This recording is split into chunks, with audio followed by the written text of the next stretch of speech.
Hello friends, এগুলো মিষ্টিদের বাড়ির বাগান। আর এই যে এখানে কেষ্ট থাকে, আর এটা হলো মিষ্টিদের বাড়ি। আর এই যে মিষ্টির মায়ের রান্নাঘর। আর আজকে মিষ্টিদের বাড়িতে রান্নাবান্নার ভীষণ তোড়জোড়।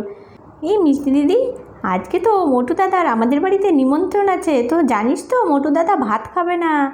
হ্যাঁ হ্যাঁ জানি তো, মোটু অন্য সমস্ত জিনিস খাবে যেগুলো ওর বাড়িতে ওর মা খেতে দেয় না, ও মোটা হয়ে যাচ্ছে বলে। তার জন্য সেগুলো খাবে। এই মিষ্টি দিদি, মিষ্টি দিদি, মোটু দাদা কখন আসবে রে? মতু দাদার সাথে ফ্রেন্ড করে নেব, কেন বলতো?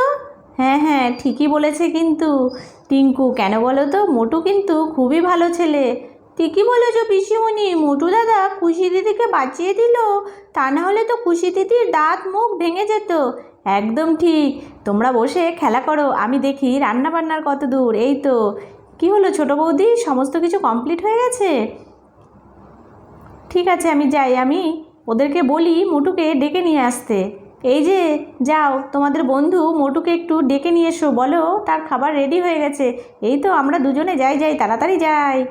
এই তো, এই যে মুরগি ঢুকে যাবে কিন্তু খাবারের এখানে। খুশি আর মিষ্টি, তোরা এখানে বসে আছিস, আর এই যে খাবারগুলো এখানে সব আমি রেডি করলাম। মোটু তো এখনো এসে পৌঁছালো না, ওকে কখন ডাকতে পাঠালাম। আমি এসে গেছি কাকিমা, এই তো আমি এসে গেছি।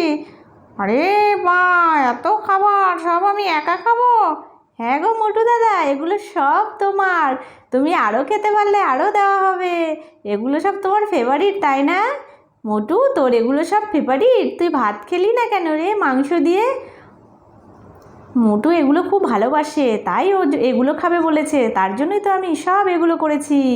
ও যা যা পছন্দ করে সব ওর জন্য এনেছি। না, ও বসে না থেকে খাওয়া শুরু করো। হ্যাঁ হ্যাঁ, বসে দেরি করে লাভ নেই, খাওয়া শুরু করে দি। মোটু, তুমি যা যা খেতে ভালোবাসো সব কিন্তু এনেছি। তুমি আরও খেতে পারলে সমস্ত কিছু রান্নাঘরে আরও রয়েছে। নাও এবার খাওয়াটা শুরু করে দাও তো দেখি, তাড়াতাড়ি। আরও খেতে পারলে তোমাকে আরও নিয়ে এসে দেওয়া হবে। তা বেশ বেশ, এতে তো আমার কিছুই হবে না, আমার আরও লাগবে।